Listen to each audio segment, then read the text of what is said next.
आपके साथ शिप्रा झा और आप देख रहे हैं देश का सबसे पहला समझाने वाला बुलेटिन। खबर तो समझिए। इस प्राइम टाइम बुलेटिन में हम आपको दिन भर की सबसे चर्चित और असरदार खबरें दिखाते हैं और उन्हें आसान भाषा में विस्तार से समझाते भी हैं। तो आइए सबसे पहले नजर डालते हैं आज की 4 बड़ी खबरों पर शॉर्ट में और उसके बाद एक एक करके पूरी कहानी आपको समझाएंगे। आज इस बुलेटिन में सबसे पहली खबर जो हम आपको बताने वाले हैं वो होगी बिहार में हॉस्टल की गाइडलाइन को समझिए क्योंकि सरकार ने बड़ा फैसला लिया है। दूसरी खबर आपको बताएंगे संवेदना मौत मामले में पुलिस क्या कहना चाह रही है, क्योंकि आज पुलिस मीडिया के सामने आई, प्रेस कॉन्फ्रेंस किया, क्या कुछ जानकारी है वो आपको देंगे। तीसरी खबर होगी जानलेवा ऑनलाइन गेम को समझिए क्योंकि एक बार फिर से ऑनलाइन गेम ने जान ले ली है। चौथी खबर आपको बताएंगे संसद के मकर द्वार पर गद्दार वर्सेस देश का दुश्मन। लेकिन आज बुलेटिन की शुरुआत एक बड़ी खबर के साथ करेंगे क्योंकि ये हमारी खबर का बड़ा असर है। तो बड़ी खबर ये है कि महिलाओं की सुरक्षा के लिए बड़ा निर्देश जारी किया गया। गृह मंत्री सम्राट चौधरी ने यह निर्देश जारी किया है। गर्ल्स हॉस्टल के लिए यह गाइडलाइन जारी किया गया। अपराध अनुसंधान विभाग एवं कमजोर वर्ग ने यह आदेश जारी किया है। सभी जिले के एसपी को आदेश जारी किया गया। हॉस्टल की सुरक्षा को लेकर गाइडलाइन जारी किया गया है। दरअसल न्यूज 18 ने लगातार इस पर सवाल उठाए थे। पटना में और बिहार के अलग अलग जिलों में जो हॉस्टल्स चल रहे हैं उसमें क्या नियम है, इसकी पड़ताल हमने की थी और अब उसका असर हुआ है। और आइए अब खबर को समझते हैं। बिहार के गर्ल्स हॉस्टल के लिए क्या क्या निर्देश जारी किया गया है, एक एक करके पॉइंट टू पॉइंट आपको समझाते हैं। देखिए, गर्ल्स हॉस्टल और लॉज में 24 घंटे महिला वार्डन का रहना जरूरी होगा, यह आदेश जारी किया गया है। दूसरी बात जो इसमें कही गई है वो ये कि वार्डन, गार्ड, रसोइया और सफाई कर्मी सहित जितने भी कर्मचारी काम कर रहे हैं उस हॉस्टल में उसका पुलिस सत्यापन कराना भी जरूरी है। हॉस्टल में पुरुषों का प्रवेश कमरों वाले हिस्से में प्रतिबंधित रहेगा। मतलब जो कमरे हैं जहां छात्राएं रहती हैं वहां पर कोई भी पुरुष नहीं जा सकता है। यही नहीं, गर्ल्स हॉस्टल में सीसीटीवी कैमरा लगाना भी अनिवार्य कर दिया गया है। खासकर हॉस्टल के मुख्य गेट पर, हॉस्टल परिसर में, हॉस्टल का गलियारा और डाइनिंग एरिया में सीसीटीवी कैमरे लगाने अनिवार्य कर दिए गए हैं। इसके साथ ही सुरक्षा निगरानी के लिए पुलिस नियमित जांच करेगी। साथ ही साथ महिला हेल्प डेस्क और अभया ब्रिगेड नियमित रूप से जांच करेंगे, ये आदेश भी दिया गया है। यानी कि लगातार पुलिस को भी सुरक्षा की निगरानी करनी है। महिला हेल्प डेस्क और अभया ब्रिगेड यहां पर नियमित जांच करेंगे। आपात स्थिति के लिए 112 नंबर के पोस्टर लगाए जाएं। 112 इंडिया ऐप चलाने की ट्रेनिंग भी दी जाए, ये गाइडलाइन में कहा गया है। अब ये गाइडलाइन क्यों जारी किया गया इसे समझिए। देखिए, न्यूज 18 ने बिहार के गर्ल्स हॉस्टल की पड़ताल की थी। हमने बिहार के अलग अलग हॉस्टल की पड़ताल की थी। पड़ताल में यह पता चला था कि कहीं भी कोई नियम स्पष्ट नहीं है, कहीं कोई खास तरह की गाइडलाइन है ही नहीं। और हमारी खबर दिखाने का असर है कि सरकार ने गाइडलाइन जारी किया है। गर्ल्स हॉस्टल को लेकर सरकार ने यह गाइडलाइन जारी किया कि इन सभी चीजों का ध्यान रखना जरूरी है और अब देखना होगा कि इस गाइडलाइन का पालन जो हॉस्टल संचालक हैं वो कैसे करते हैं। बढ़ते हैं आगे और बात अगली खबर की। पटना में रहकर नीट की तैयारी कर रही जहानाबाद की छात्रा संवेदना के संदिग्ध बलात्कार और हत्या के मामले में पटना पुलिस के बड़े अधिकारियों ने प्रेस कॉन्फ्रेंस कर कई जानकारी दी, लेकिन मीडिया के सवालों का जवाब नहीं दिया। वहीं पुलिस के जवाब के बाद कहानी सुलझती नहीं दिख रही है। ये रिपोर्ट देखिए, फिर खबर तो समझिए।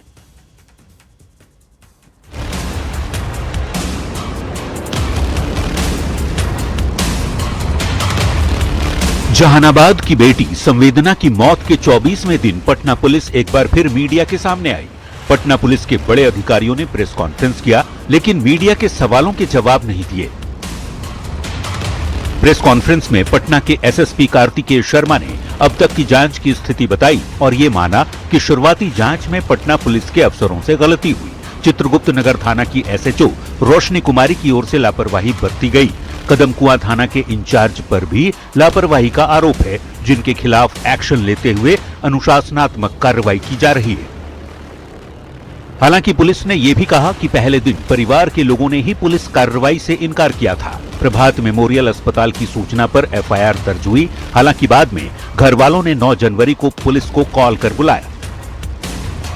अग्रता अनुसंधान में बात निकल के आई कि जब इनको प्रभात मेमोरियल अस्पताल ले जाया गया तो वहाँ पे ये कोशिश की गई कि पुलिस केस दर्ज ना हो, परंतु प्रभात मेमोरियल के द्वारा 6 तारीख को एमएलसी काटा गया और थाना को इसके बारे में सूचना दी गई। मामले में जांच आगे बढ़ी और लामा रिपोर्ट के साथ साथ पोस्टमार्टम रिपोर्ट में भी कई तरह के खुलासे हुए, जिसमें सबसे अहम ये बात है कि पीड़िता के कपड़ों पर स्पर्म की पुष्टि की गई। पोस्टमार्टम रिपोर्ट में भी यौन हिंसा की आशंका जाहिर की गई है। पुलिस का कहना है कि जिस दिन ये घटना हुई उस दिन छात्रा रात में 2 बार कमरे से कुछ मिनट के लिए बाहर आई, लेकिन उसके कमरे में कोई नहीं गया। पुलिस ने यह भी कहा कि जांच में सीसीटीवी फुटेज के साथ किसी तरह की छेड़छाड़ की बात सामने नहीं आई है। हालांकि पुलिस की पीसी के बाद भी मौत की गुत्थी सुलझती नहीं दिख रही और कई सवाल खड़े हो रहे हैं। सवाल ये कि शुरू में पटना पुलिस ने जल्दबाजी में बयान क्यों दिया? केस दर्ज होने के 3 दिन बाद हॉस्टल क्यों पहुंची पुलिस? थानेदार ने जांच के लिए पहले अपने चालक को हॉस्टल क्यों भेजा? दुष्कर्म की आशंका के बाद भी कपड़े क्यों नहीं जब्त किए गए? पुलिस ने हॉस्टल और छात्रा के कमरे को सील क्यों नहीं किया? जांच में वैज्ञानिक साक्ष्यों से क्या निष्कर्ष निकला? न्यूज 18 के लिए पटना से अमित कुमार के साथ ब्यूरो रिपोर्ट। देखिए, पटना पुलिस की तरफ से प्रेस कॉन्फ्रेंस करके आज बड़ी जानकारी दी गई नीट छात्रा संवेदना मौत मामले से जुड़ी हुई। इसमें क्या कुछ बड़ी बातें रही हैं, जल्दी से आपको बता देते हैं। तो सबसे बड़ी बात है कि पुलिस का यौन हिंसा से इनकार नहीं, मतलब पुलिस ने प्रेस कॉन्फ्रेंस करके जो जानकारी दी है उसमें पुलिस ने यौन हिंसा से इनकार नहीं किया है। घटना के बारे में सबसे पहले पीड़िता के परिवार को जानकारी दी। यह भी पुलिस ने बताया कि लड़की के साथ यौन हिंसा से इनकार नहीं किया जा सकता है। परिवार ने हमें लड़की के 5 कपड़े दिए थे, 1 कपड़े से स्पर्म मिला है, यह बात पुलिस ने बताई है। इसके अलावा एसएसपी ने यह माना कि लापरवाही हुई थी। चित्रगुप्त नगर थाना की एसएचओ स्तर पर लापरवाही पाई गई है और संबंधित अधिकारी पर कार्रवाई की गई। अस्पताल से लामा रिपोर्ट भी जब्त की गई। लामा रिपोर्ट को केस डायरी का हिस्सा बनाया गया है। हॉस्टल के सीसीटीवी के बारे में भी पुलिस ने जानकारी दी। पुलिस ने बताया कि हॉस्टल के डीवीआर को सीज किया गया है और वीडियो की जांच कर कार्रवाई की गई। 5 जनवरी को दोपहर को छात्रा अपनी एक दोस्त के साथ कमरे में जाती दिखी थी। इसके बाद वो 2 मिनट के लिए कमरे से बाहर आई और फिर बाहर नहीं निकली। 6 जनवरी को लड़की को नाश्ते के लिए आवाज दी गई, उसने आवाज नहीं दी। इसके बाद हॉस्टल स्टाफ ने दरवाजा खोला। एफएसएल की जांच में यह साफ है कि सीसीटीवी फुटेज के साथ कोई छेड़छाड़ नहीं की गई है। हालांकि एक सवाल यह भी अभी बना हुआ है कि पीड़ित परिवार को दोषी ठहराने की कोशिश क्यों? पीड़िता 27 तारीख से लेकर 5 तारीख को पटना आने तक अपने घर पर ही थी। इस दौरान के सभी कॉल डिटेल्स, लोकेशन और डिजिटल साक्ष्य की भी जांच जारी है। डीएनए मिलान, डिजिटल साक्ष्य, मेडिकल रिपोर्ट के आधार पर जांच, गवाहों के बयानों के आधार पर आगे की कार्रवाई की जाएगी। किसी तरह की अफवाहों पर ध्यान न देने की अपील की गई और परिवार मामले में केस दर्ज नहीं करवाना चाहता था, ये जानकारी भी पुलिस ने दी। पीड़िता ने पटना लौटते समय अरवल मोड़ के पास दवा खरीदी थी और उसका सेवन किया था। लेकिन अब आप सवालों के जरिए खबर को समझिए। प्रेस कॉन्फ्रेंस सिर्फ 15 मिनट में क्यों खत्म हो गया? एसएसपी नो कमेंट्स कहकर क्यों भाग गए? परिवार के आरोपों पर पुलिस ने चुप्पी क्यों साध रखी थी? बार बार नशीली दवा का जिक्र पुलिस क्यों कर रही है? अब तक केस का खुलासा क्यों नहीं हो पाया है?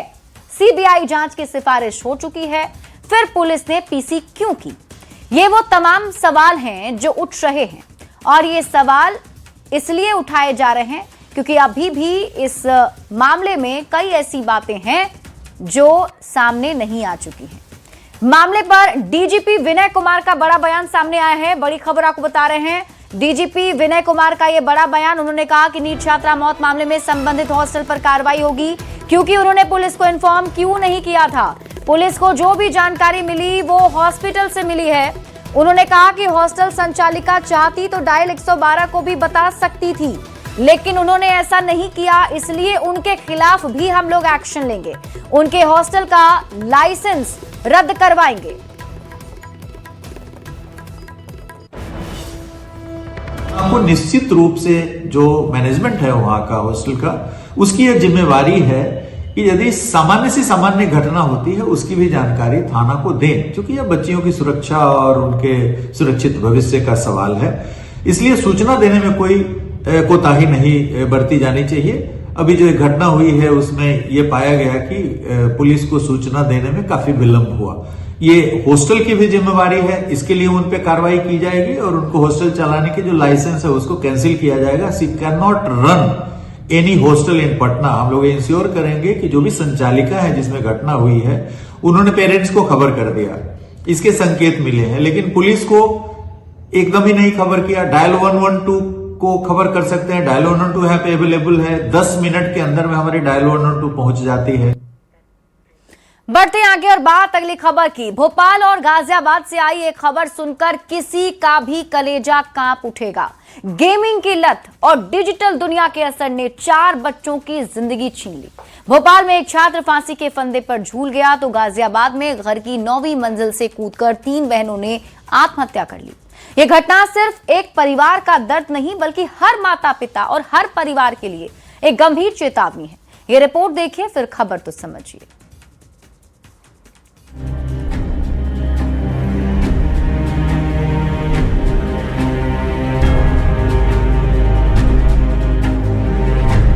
मध्य प्रदेश की राजधानी भोपाल और उत्तर प्रदेश के गाजियाबाद से आई खबरें सीधे कलेजे पर वार करती हैं। एक ओर भोपाल में ऑनलाइन गेम ने मासूम की जिंदगी को छीन लिया। महज 14 साल के छात्र अंश ने खुदकुशी कर ली, तो यूपी के गाजियाबाद में 3 मासूम बहनों ने घर की 9वीं मंजिल से कूदकर जान दे दी। 3 जिंदगियां एक साथ खत्म और पीछे रह गया एक ऐसा सन्नाटा जो हर परिवार को झकझोरने के लिए काफी है। पापा सॉरी, हम कोरिया नहीं छोड़ सकते। कोरिया हमारी जिंदगी है, कोरिया हमारी जान है और आप हमें नहीं छोड़ा सकते। आई एम सॉरी, हम जान दे रहे हैं। सर बहुत बुरा हुआ है, ऐसे किसी के बच्चे के साथ ना हो। मैं कहूँगा सब बच्चे अपने गेम खेलना छोड़े, सब कोई भी माँ बाप अपने बच्चों को गेम ना खेलने दे बस। दूसरा, अगर ये पता होती है कि क्या टास्क दे रहे हैं, मैं वो गेम नहीं खेलने देता जी उन्हें।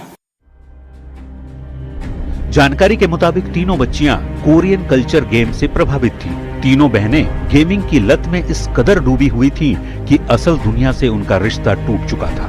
न स्कूल, न दोस्त और न बाहर की कोई दुनिया, सिर्फ एक बंद कमरा, एक मोबाइल स्क्रीन और वो गेम जो धीरे धीरे जिंदगी से बड़ा होता चला गया। इतना क्लियर हो रहा है कि ये जो तीनों लड़कियां थी ये कोरियन कल्चर से इन्फ्लुएंस थी और उसी के बारे में ये सारा लेटर लिखा, नोट लिखा हुआ था उन्होंने और उसी के चलते उन्होंने ये सुसाइड किया हुआ है। गेम में तो फिर भी रिवाइंड और रीस्टार्ट का ऑप्शन होता है, लेकिन जिंदगी में कोई रिवाइंड बटन नहीं होती। गेमिंग की लत जब जानलेवा चाहत बन जाती है तो भोपाल और गाजियाबाद जैसी घटनाएं गंभीर सवाल बनकर सामने खड़ी हो जाती है। ये खबर सिर्फ भोपाल और गाजियाबाद की नहीं है, ये हर उस घर के लिए चेतावनी है जहां मोबाइल ने माता पिता की जगह ले ली है। Bureau report, news 18। अब जानलेवा साबित होते इस ऑनलाइन गेम की पूरी कहानी हम आपको बताते हैं, क्योंकि ये दुखद खबर तो है ही, साथ ही साथ चेताने वाली खबर भी है। अब आप इसकी पूरी कहानी समझिए। गाजियाबाद में 3 सगी बहनों ने सुसाइड कर लिया। बताया जाता है कि तीनों बहनें 9वीं मंजिल से कूदकर आत्महत्या कर ली, बालकनी से कूदकर अपनी जान दे दी। सुसाइड करने वाली तीनों बहनें नाबालिग थीं। इनके नाम की अगर हम बात करें तो एक का नाम निशिका था, प्राची और पाखी। इनकी उम्र 16 साल, 14 साल और 12 साल बताई जा रही है। तीनों बहनों ने सुसाइड क्यों किया, अब आप ये समझिए।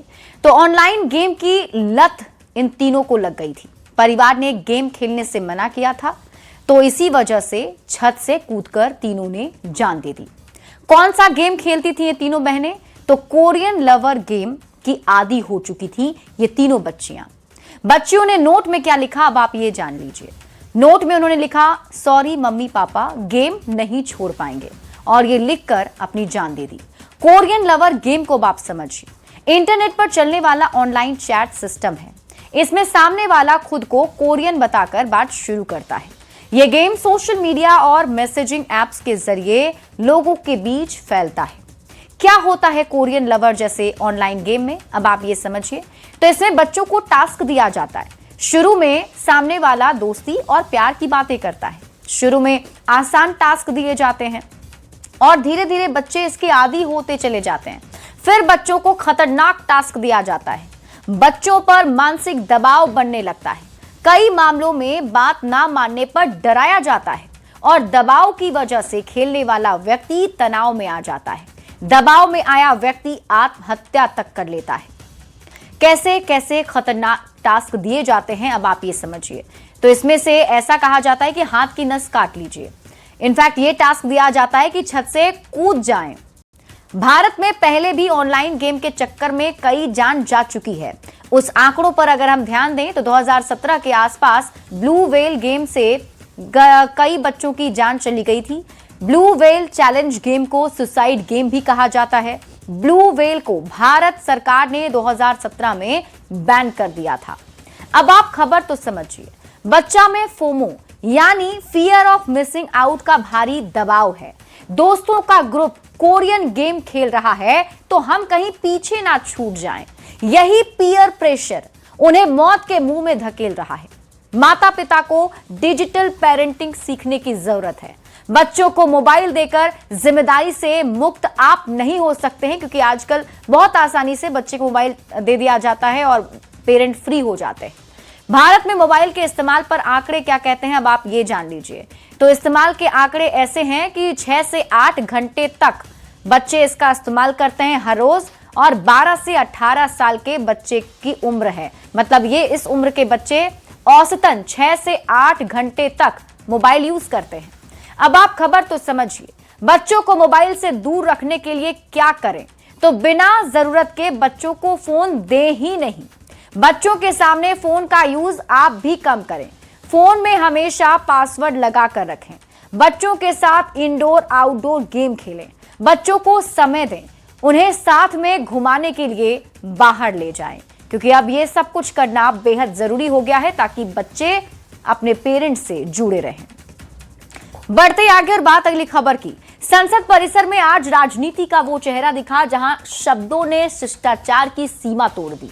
राहुल गांधी और केंद्रीय मंत्री रवनीत सिंह बिट्टू के बीच तीखी नोकझोंक हुई, जो अब सियासत का नया सियासी बवंडर बन चुकी है। ये रिपोर्ट देखिए, फिर खबर तो समझिए।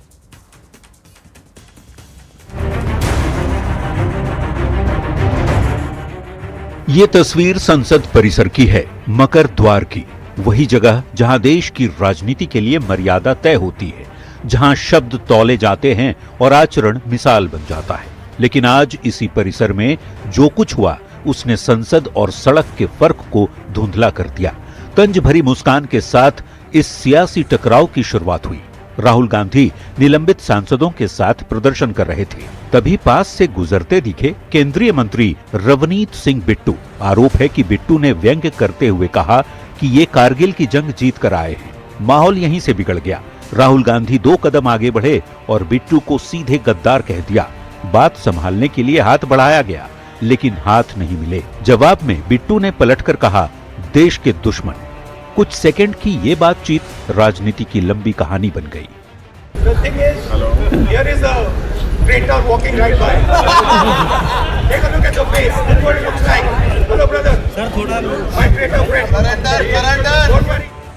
ये सिर्फ शब्दों की भिड़ंत नहीं थी, ये पहचान की जंग बन गई। एक तरफ गद्दार का तमगा, दूसरी तरफ देश का दुश्मन का आरोप। साफ था कि मामला यहीं थमने वाला नहीं है। संसद से बाहर आते ही रवनीत सिंह बिट्टू ने अलग से प्रतिक्रिया दी और पूरे विवाद को अपने परिवार, अपनी विरासत और अपने सिख होने से जोड़ दिया।